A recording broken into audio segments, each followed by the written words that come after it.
Hey, what's up everybody? It's Frank again and welcome to my channel 16 bits or higher. As you may already know, the purpose of my channel is to share my knowledge with everybody, showing you how-to videos on all the emulation devices that I have. But another thing is that I'm always looking for the perfect emulation handheld. Now, a couple of days ago, one of my favorite YouTubers posted a video. His name is ETA Prime, and he posted a video about this device right here. And when I saw it, I felt like I had to go get me one because the way that he presented it, it looks like it's an amazing device, but I'm gonna have to test it myself. So I went to get one and I'm gonna show you guys how it works out.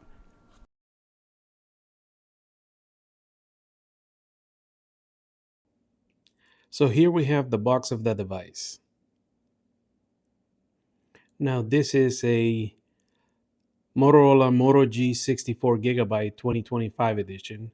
It has a 6.7 LCD HD display. Here it says over a day of battery, but it has a 5000 milliamp battery. And when it comes to the camera, I really don't care about the camera because I'm going to use this as an emulator. But what I do care is that it has an octa-core processor with 2.4 gigahertz and a 2.0 gigahertz cores. So that's actually a pretty good specs right there. And right now, Walmart has this phone on sale for $29.88, including tax. I think I paid around $32 or $33, which makes it an awesome deal. So what I'm gonna do is I'm gonna set it up as an emulator and run some GameCube games to see how it handles and see what else this device can run. So for now, I'm just gonna put away everything that's in the box except for the SIM card ejection tool. The device looks amazing with its 6.7 LCD display made of scratch-resistant glass. The body is made of a matte plastic and the back panel is covered by a synthetic leather. But when you hold it, it feels like a really expensive device. So the first thing we want to do is we want to remove the SIM card. That way the phone doesn't try to activate over the air right now when we're trying to set up the phone, and it doesn't give us any issues. Okay, you popped up.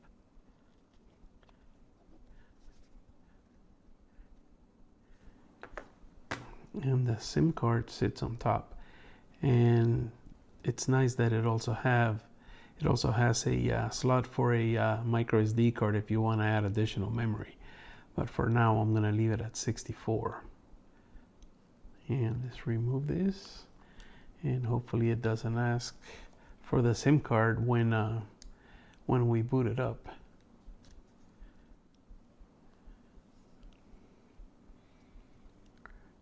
There are only two things that you need to do after you remove your SIM card, and that's going to be to set up your Wi-Fi and to set up your Gmail account if you have one already. If not, you need to create one.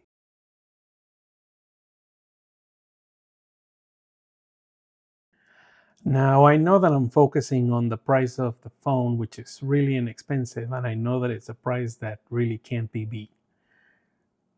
I also understand that besides the phone, you're also going to need a controller. But pretty sure nowadays, a lot of people already have a PlayStation controller, which means that you can use your Bluetooth PlayStation 4 controller. If you have a PlayStation 5, you can use that to connect via Bluetooth. Or if you have a Nintendo Switch, you can use a Pro controller to connect to the device and it'll do the same thing. And also, you can go with something like a Moga XP5X Plus, which is Bluetooth compatible, and it also has a wire connection. You can do something like this. You can also purchase a Nikon MGX Bluetooth controller, which is also really good. It has really good connectivity, almost no lag and no latency. But today, or the one that I'm using on my video, is actually the GameSir X2 Pro. And the reason why I like this one is because it actually connects via USB-C. So this is the controller that I'm mostly going to be focusing on, and the one that I'm going to be using on my video.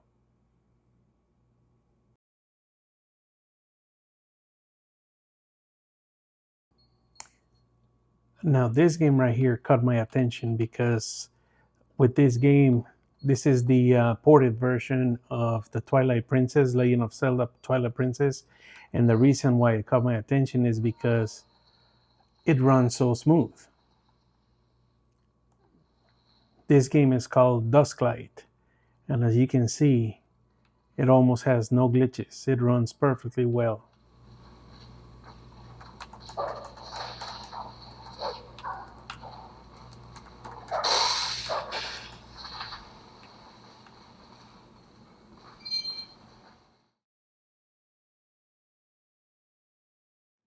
This is the other reason why I think this device is so valuable, because of running GameCube games.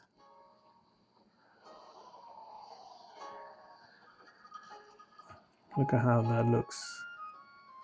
It looks beautiful. And this is how the game performs. And I'm not gonna say that the game runs perfect, okay, because it doesn't run perfect, but when have you seen a device that is $50 that runs GameCube games like this? Even $100, not even $150. Some devices that are $150 struggle running this. And this one is only $29.99, and it works the way that it does. Look at this beautiful thing. But like I said, it's not perfect, but it runs really, really, really well.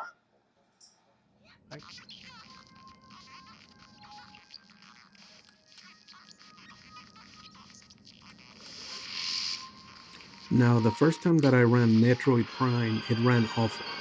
But that is because the Dolphin emulator has the Vulkan backend as default. As soon as I changed it to OpenGL, it ran beautiful. And you're gonna see how smooth it's running. And the same thing pretty much happens with Super Mario Sunshine.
I also wanted to test some PSP games, and mainly God of War, because this is one of the most difficult games to emulate on the PSP. But on this device, it runs at 2 times the resolution, and it runs really well. I didn't see any glitches or anything on the game while I was playing it.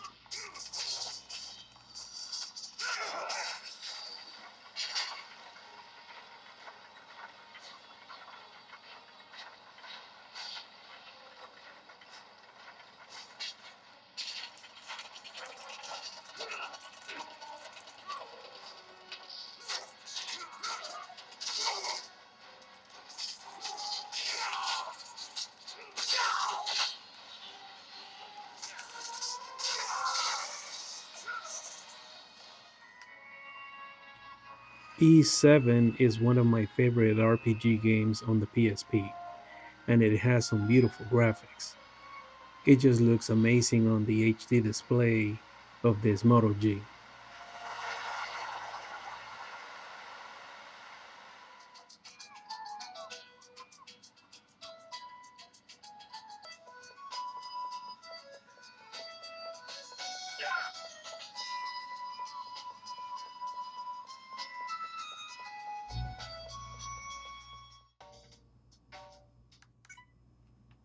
Dexter is also another one of my favorite games, and even though it's not a really hard game Looks to like the emulate, bugs won. it does have a lot of beautiful graphics, and they All really right, stand out on this everything with device. more than two legs start trembling, because the Dextinator is in the building. Your first job is at the West Side Hotel.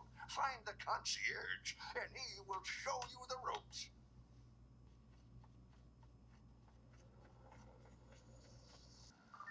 That's the hotel, Dexter. Head inside, talk to the concierge, and remember, your job is to exterminate bugs.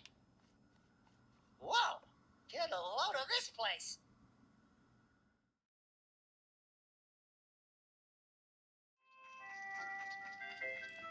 I also wanted to show you how N64 games ran on this device, because with other emulators that range in prices from $30 to $60, those devices choke trying to run N64 games, but this device here handles them really well.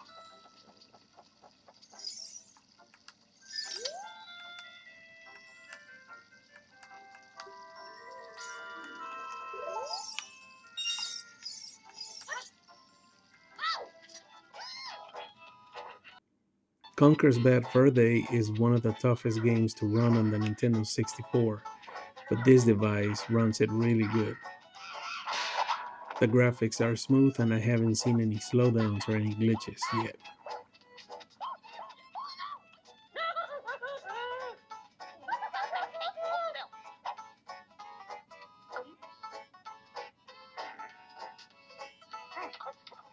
Marvelous. One more should just about do it.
Now with Dreamcast games, I really never have any issues. Mainly the issues that I get whenever I run these games is because emulators, I can't find the correct core to run them, but I just wanted to show you how cool they look here. Check your position.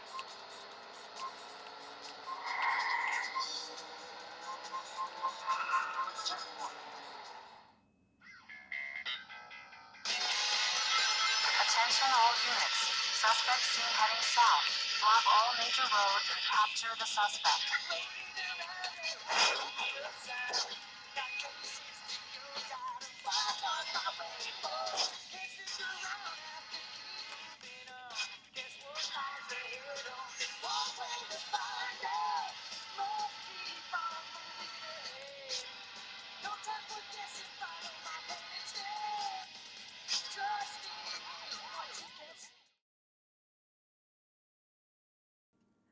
Now the Sega Saturn. This is one of the toughest systems to emulate. You gotta have a really powerful CPU in order for you to emulate this system. And this one is doing a pretty good job.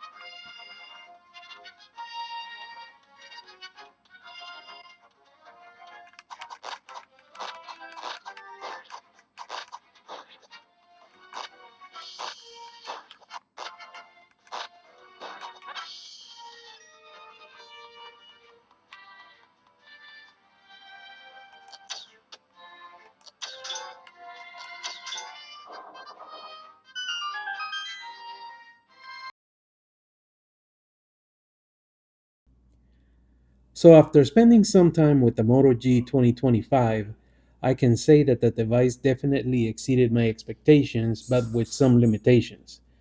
Going into this review, I was expecting a decent budget device. What I found instead was a device that offers surprisingly good performance for the price. The octa-core processor allows most apps to run smoothly, and the 7.7-inch LCD display looks fantastic. In fact, there were times when the image quality was good enough to make me forget that I wasn't looking at an OLED panel. When it comes to emulation, this device delivered the results that I expected. PSP, Nintendo 64, and Sega Saturn games ran exceptionally well, and since GameCube emulation was one of my main priorities when testing this device, I was happy to see that all the games that I tested ran smoothly and were completely enjoyable to play with only some minor glitches. Nintendo 3DS emulation was probably my biggest surprise. I honestly didn't expect the Moto G 2025 to perform as well as it did, but the results speak for themselves. On top of that, seeing DuskLight, the fan-made project inspired by the Legend of Zelda Twilight Princess, running smoothly on this phone was another pleasant surprise. Now, before you run out and buy this device specifically for emulation, there are a couple of things you should keep in mind. To get the best experience, you'll probably want to pair a Bluetooth controller or connect a USB-C controller. If you already own one, that's great. If not, it's an additional expense you'll need to factor in the overall cost. The other thing to remember is that while this processor is surprisingly capable, it does have its limits. PlayStation 2 and Wii U games not only struggled, but some were not playable. So if your goal is to play those systems, this device is not for you. But if your main interest is systems like PSP, Nintendo 64, Sega Saturn, GameCube, and even some Nintendo 3DS titles, then the Moto G 2025 offers a lot more performance that I expected from a device in this price range. Overall, I came away impressed. It may be the ultimate emulation powerhouse, but for a budget device that may also serve as a phone, it delivers a surprisingly enjoyable gaming experience. Let me know in the comments what you think about the Motorola Moto G 2025 and whether you'd consider using it for emulation. If you found this review helpful, be sure to leave a like, subscribe to the channel, and hit the notification bell so you don't miss any future reviews, tutorials, and emulation content. Thank you very much for watching, and I'll see you in the next video.